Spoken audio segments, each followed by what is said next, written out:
don't know who these they people are that we keep hearing about, but they create an awful lot of mischief in our life. They say a lot of things. They give us a lot of rules that we're expected to follow. One of the things that they say is that you should always make a good first impression because they say that you can never make a second first impression. And if that were true, I wouldn't be the person that I am standing here today. Because when I met Jack over 20 years ago, he changed my life. Now, don't get me wrong, it wasn't like I was holding up banks or knocking over liquor stores or anything like that. I was settling into my job as assistant professor at a small state college. But Jack provided me with the opportunity to see something in myself that I knew was there, I just didn't know where to look for it. Now, the reason that Jack made such a bad first impression on me, because he was supposed to be a speaker at a conference that I was attending, and he was late, like about an hour late. And a bunch of the folks had kind of wandered away, and me and some of the other attendees are standing out in front of, on the sidewalk and trying to decide what we're going to do with the rest of our afternoon. And we hear this rumble of his road bike coming down the street, and we all turn to look, and here's this big Harley up there, got a guy in black leathers, and he's got flowing white hair and a gray beard, and he comes right up and pulls in front of us, and he said, "Hi, my name's Jack, and I'm sorry I'm late." And he didn't even give us any lame excuse why he was late. He just simply said, "I forgot." And he said, on top of that, I didn't even bring any materials that I was going to plan on presenting, but if you'd like, I'd like to tell you for the rest of the afternoon about my trip to Sturgis. I'm thinking, yeah, all right, that'd be okay. So anyway, we get inside and we're settling down into our chairs, and Jack gets out of his leathers and he's standing in front of us with his sweaty old t-shirt on and dirty jeans, and he begins to tell us a little bit about himself. And he said that he was at the back end of his career and he probably had just one more research project in him before he retired. So the research project was this: buy a Harley, go to Sturgis. Now you have to understand, where Jack lived, it was probably about a 16 or 17 hour ride to get to Sturgis, but he told us it took him over 6 weeks. And he explained, no, he didn't get lost. That was part of his research project. What he would do is he was riding down the highways. If he'd see a sign that said there was a town up ahead, he just decided to go to that town and explore it. And the places that he liked to explore were seedy, rundown beer bars and greasy spoon diners and cafes. And the people that he was looking for in these establishments were people that were middle-aged or older, that just in general appearance didn't appear to have had a stellar career path behind them. And in Jack's research project, he had 3 questions. And you have to understand this about Jack. He was the most affable, warm person. In just a couple of moments of talking with him, he would build this rapport. And once the rapport was built, he would ask the first of his 3 research questions. When you were young, when you were a kid, what did you want to be when you grew up?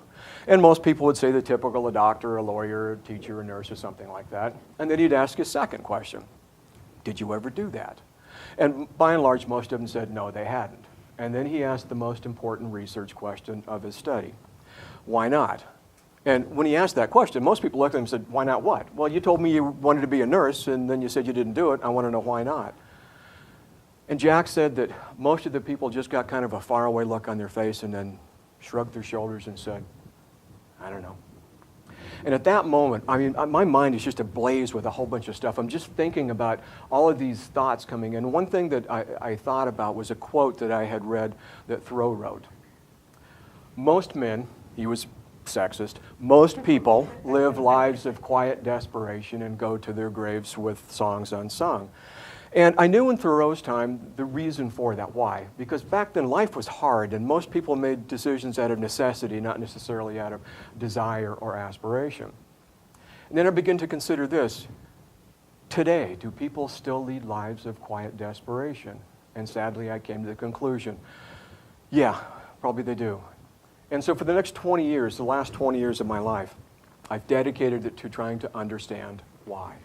And I am not arrogant enough to stand in front of you and say that I have discovered the meaning to life, but I am absolutely 100% certain that I have discovered how to make life more meaningful.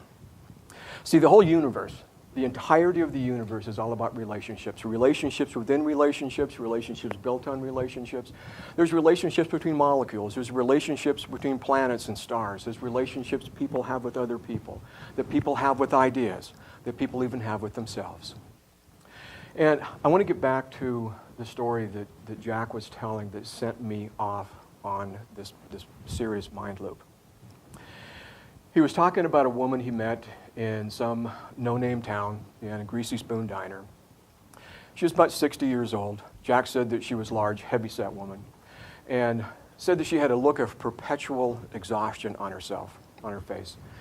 And she was one of the few people, though, that Jack said actually knew why not. When he asked her what she wanted to be when she was young, she just looked at him and said, "You just laugh." And he said, "Why would I? No, I promise I won't laugh."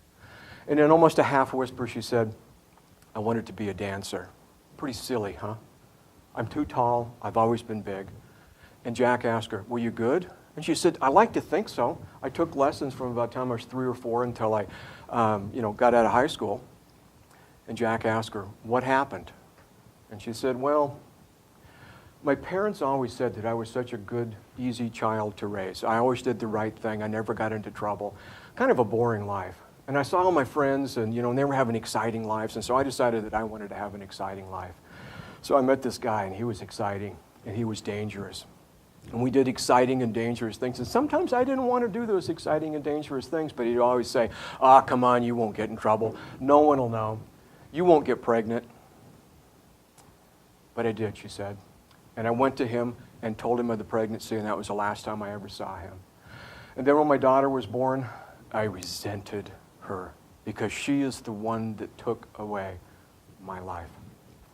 When she was good, I would goad her into misbehaving just so I could punish her, and I would punish her harshly. And sometimes when she needed attention, I purposely just did not give her attention. And when she was about 12 or 13 years old, she ran away from home. I didn't even look for her. I don't know whether she's alive or dead. And then she kind of got silent.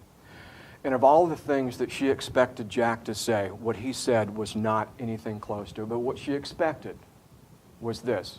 Some recrimination, you're such a horrible person. How could you do that? Because that was the relationship she had with herself. She had decided that she was a horrible person, and that's the person that she became. What Jack said was, "When was the last time you danced?" And she kind of looked at him funny. She said, "Years, decades, I don't know." Reaches out his hand and said, "Would you like to dance with me?" And I think because she was so surprised she didn't know what to say, so she just took his hand and stood up and danced with him. And they're in this diner. I can just visualize Jack and this woman dancing to music that only they could hear, not caring what anyone around them thought, because at that moment in time, dancing was the most important thing to both of them.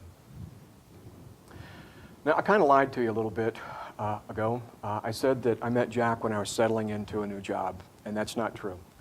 I met Jack this close to settling in life. See, at that time, I was living up to the expectations and aspirations of other people, and I was quite successful at it, but it just wasn't what I wanted to do. And even worse, I was living down to the expectations of other people. And what Jack provided for me was this. He allowed me to understand a piece of advice that I had gotten years earlier. In my early 20s, I had the opportunity to meet Edward Abbey. And in the discussions and conversations that were going on, someone asked Abbey how come he was always so cynical. And he looked at him directly and said, "I'm not cynical, I'm an optimist. I just get disappointed a lot." And we all kind of chuckled like that, and that really intrigued me. And so I went up and asked him, I said, why that answer? And he's got this big old craggy beard and a scowl on his face, and he kind of looked at me like I don't know what he was looking at me like, but then all of a sudden his face just softened. And he pointed at me and he said, "Young man, if you allow other people to define who you are, you will never achieve anything in life." I'd like to close with a couple of things. First, I want you to consider this. Consider your life a movie. And consider your life a movie that has a producer and a director. If you allow other people to produce and direct the movie that is your life, you will end up being a minor character in that film. You need to take charge. You need to be the producer and the director of your life. Back to those they people, whoever they are, that cause all the mischief and misery in our lives. One of the things that they say is this: it's clothes that make the person. Dress for success. That's the dumbest thing I have ever heard in my life, because here's the deal. People do make clothing, yes they do, but it's how you wear them that will determine the character of who you become in life. Thank you.